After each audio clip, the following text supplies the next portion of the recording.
마켓 비하인드 이어가 보도록 하겠습니다. 오늘은요, 전병서 중국경제금융연구소장 모시고 이야기 나눠볼게요. 어서 오세요. 안녕하십니까? 네, 이 에이펙을 약 한 달여 앞두고 있는 정말 이 요즘 굉장히 오늘 기대가 많이 되는 그런 대담입니다.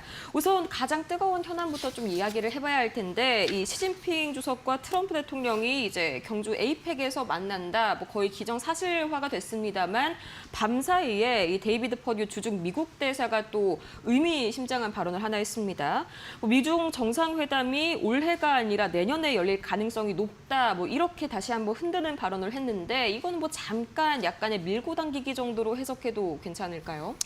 그건 맥락을 잘 봐야 되는데요. 네. 그거는 이제 그 리뷰를 한 번 더 한 거 거기에 이번에 아펙에서 만나는 것은 당연히 하지만 네. 거기는 시간도 짧고 목적이 그게 아니기 때문에 정말로 진검승부는 내년에 할 수 있다고 얘기를 한 거를 이번에 안 온다고 자꾸 한국 언론이 그렇게 잘못 쓴 거고요. 네. 19일 날 트럼프 대통령이 시진핑하고 전화하고 나서 거기서 아펙에서 만난다고 이미 오피셜 얘기를 했어요. 그렇죠. 그래서 그건 뭐 당연히 있는 거고, 그래서 뭐 만나서 해결을 어떻게 할 거냐는 문제인데 지금 그 두 나라의 서로 입장을 보면 이게 그 걸린 문제들이 있기 때문에 이 상호 방문을 하겠다는 걸 이번에 얘기를 했어요. 네. 그럼 아펙은 그것을 위한 징검다리다 이렇게 볼 수 있죠. 그래서 시진핑도 미국 가고 트럼프도 중국 간다고 이번 전화 통화에서 얘기를 했거든요. 네. 그럼 아펙에서 다 해결해 버리면 굳이 갈 필요가 없는 거죠. 네. 그래서 이제 이렇게 하는 것은 아마도 그 사이에 조율해야 되는 것이 너무 많기 때문에 그거를 조금 더 짚어보는, 또 어떻게 생각을 하면 그 사이에 서로 대화하지 않는 이제 세계 지도자, 이제 그 효과가 강성 이미지보다는 오히려 이제 협상가로서의 면모를 과시하려면 만나는 게 서로한테 유리하죠. 네, 이제 좀 의문점이 해소가 됐습니다. 이미 다 알려진 사실이죠. 이제 트럼프 대통령이 SNS를 통해서 이제 전화 직후에 우리가 만나기로 했다. 일단 아펙에서 만나기로 했었고, 내가 중국을 방문을 할 것이고, 시 주석도 미국을 방문을 할 것이다. 이미 다 알려진 내용입니다만, 말씀을 주셨던 것처럼 주요한 의제들은 이제 내년께 제대로 다시 한번 좀 논의가 될 것이다라는 말이 이제 와전이 되어서 밤사이에 또 다시 한번 뉴욕 증시를 불안에 떨게 만들었었고요. 거기에 이어서 그러면은 뭐 이제 가장 중요한 의제라고 한다면 뭐 무역 관세 협상, 이게 일차적이 될 것 같습니다. 근데 핵심은 관세 협상이 아니고 이게 히토리 광물이에요. 그렇죠. 그래서 중국이 그걸 양보를 해야 이제 얘기가 되는데 양보할 가능성이 제가 보기에는 없어요. 그렇게 되면 이번 이제 뭐 협상이나 이런 것들은 결국은 서로 긴장을 관리하는 정도 수준. 네. 너무 타이트하게 가게 되면 여러 가지 부작용이 생기기 때문에 그런 정도로 봐야 될 것 같고, 그래서 뭐 극적인 돌파구 기대 이것은 안 하는 게 좋다. 그리고 뭐 방향이라고 하면은 만나서 우리가 다시 90일 또는 180일 연기하기로 했다. 네. 이제 결국은 미국 입장에서는 히토리 문제하고 이게 페타닐 문제가 해결이 돼야 돼요. 네. 근데 중국은 그 두 개의 카드를 넣는 순간에 미국과의 그 협상력이 없어져요. 네. 그리고 중국은 이게 뭐 AI 기술을 하고 반도체 기술을 풀어달라는 것인데 이걸 풀어준다는 것은 트럼프의 정책 자체가 흔들리기 때문에 이것은 단칼에 해결될 수 있는 사항이 아니다. 그래서 이번에도 아마도 그 작은 것을, 마이너한 것을 성과라고 내걸고 본질적인 문제는 다시 추후 협상한다. 만나서 다음번 만나서 얘기한다. 이렇게 연기할 가능성이 높아 보입니다.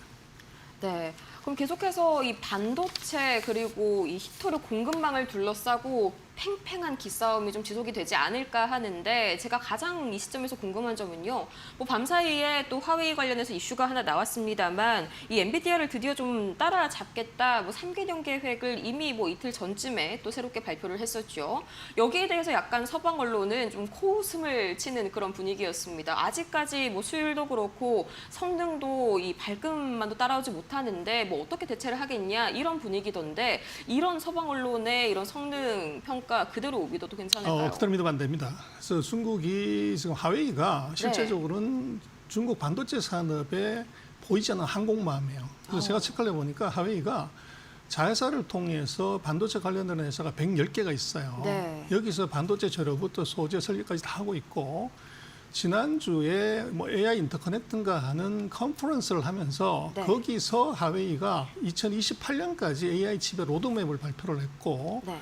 거기에서 2028년에 로드맵의 결과는 보면 지금 H100의 4배 되는 성능의 AI 칩을 개발하겠다는 거예요. 네. 근데 그걸 이제 뭐 이번 주 들어서 한국에서는 이제 자료 번역해서 나와서 그런 얘기고 새로운 거 아닙니다.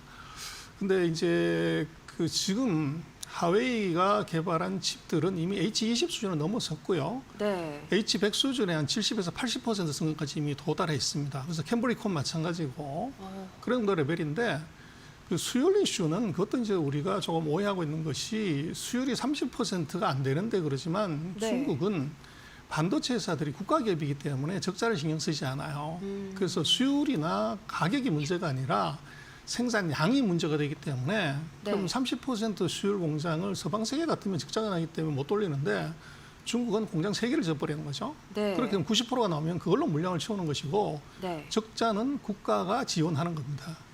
그래서 그게 이제 우리 서방 세계가 계속적으로 중국은 AI가 안 되고 칩이 안 되고 뭐 이렇다고 그러는데 지금 AI가 뭐 미국의 뒤통수를 칠 정도잖아요. 그렇죠. 근데 미국이 AI 칩을 막았는데 어떻게 하냐면 그런 이유가 있는 거죠. 그래서 이제 그걸 서방의 시각을 보면 안 되고 중국이 어떻게 대처하고 있는지를 정확히 봐야 그것을 해석할 수 있어요.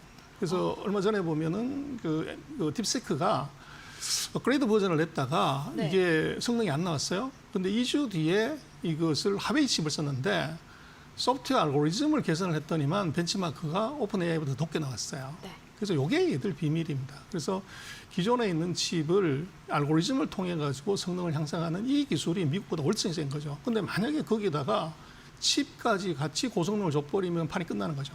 네. 그래서 미국이 잘하고 있는 것은 절대로 고성능 칩을 주지 않는다는 것. 그것이 이제 중국의 AI 칩의 발목을 잡아서 발전을 계속적으로 지연시키는데 기여를 하는 건 분명합니다.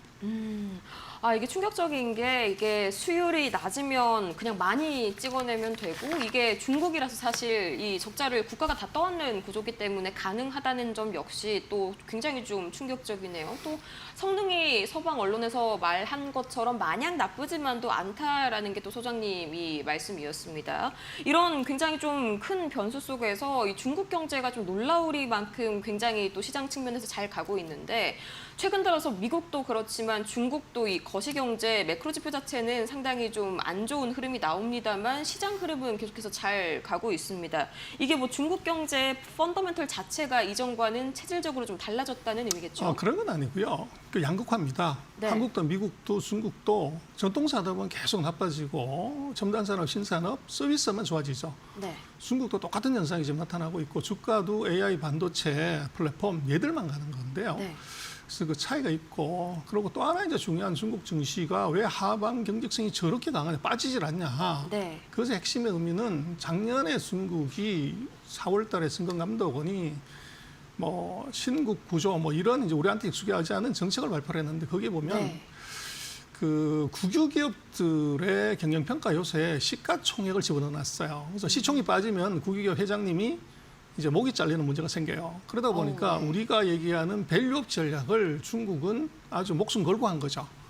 그래서 그것이 이제 작년 12월, 금년 6월에 실적이 나오면서 그 효과가 나기 시작하는 겁니다. 네. 그래서 뭐 시총 기준으로 보면 국유 기업이 한 60%를 차지하는데 이 기업들이 주가 빠지면 안 되니까 자사주 사고 이제 이익 많이 내고 공시하고 이랬더니 이게 시장이 안 빠지는 거죠. 그리고 네. 최근에 중국 증시가 7, 8월에 이제 급등한 이유는 결산기 이후에 이게 국유기업들이 증시를 바치고 거기에 플러스 이제 외국 기관 그리고 이제 개미들이 조금 주식을 샀더니 주가가 바로 30% 올라간 겁니다. 그래서 이제 중국 같은 경우는 그 사이에 뭐 4년 동안 주가 폭락을 했기 때문에 그게 최근 2달이 이제 버블이냐? 그건 아직 버블하고는 거리가 멀고요. 또 이런 구조 하에서는 추가적으로 이제 개미들 자금이 네. 증시에 뭐 아직 제대로 안 들어오고 있는데 은행에 잠자고 있는 이제 예금이 그 시총의 한 30% 돼요. 근데 이게 이제 서서히 이쪽으로 들어오게 되면 네. 중국은 아마도 빅머니 무브가 생길 것 같아요. 그렇게 되면 이제 추세적인 강세가 미국하고 유사한 패턴이 나올 가능성이 높고 거기에 이제 재료가 없으면 안 된단 말이에요. 그렇죠. 근데 재료가 지금 AI 반도체 플랫폼 빅테크는 이게 미국 다음번으로 지금 잘하고 있는데 그게 지금까지는 뭐 평가를 못 받았죠. 그래서 그것의 재평가 같이 이루어지면서 중국 증시는 아마도 굉장히 강한 반등세를 아마 당분간은 지속할 가능성이 대단히 높아 보입니다. 네, 이 중국 경제의 하방 경직성을 담당하는 그런 한 축이 이제 중국판 밸류업이라고 말씀을 주셨죠. 이제 구조인데 우리나라로 치자면 이제 약간 밸류업이 권장 수준에 머물렀지만 중국은 한층 더 약간 매운맛이라고 좀 표현을 할 수가 있겠네요. 이게 강제로 나의 그런 어떤 생명줄이 달려있는 그런 밸류업이니까요. 이거 굉장히 강력하게 좀 작용을 할 수밖에 없는 그런 구조인 것 같고 이 추가적으로 이 구조, 이번에는 신국 구조였지 않습니까? 제가 알고 있기로는 이전 2014년경에 이미 한 10년 전에도 국 구조가 있었는데 뭐 그 당시에도 상당히 뭐 상승하는 흐름들이 나타났을까요? 그래서 중국은 5년 때마다 2005년, 2015년 그리고 2020년 주가가 다 폭등하는데 네. 지적하신 그게 바로 2014년에 옛날 구조를 만들고 나서 주가가 폭등했던 경력이 있죠. 네. 근데 지금 같은 경우는 약간 다른 점은 이것은 이게 과거에는 기관 자금을 동원해서 주가를 올렸다고 하면 지금 중국은 이게 국유 기업들이 자사주를 사서 주가를 받치고 거기에 이제 기관들이 플러스업을 하는 이런 구조 변화가 사실은 있는 게 좀 다르죠. 네. 그래서 뭐 중국판 밸류업이라는 우리하고 차원이 다른 것이 중국은 이건 국가 명령이고 네. 우리는 기업의 자율이죠.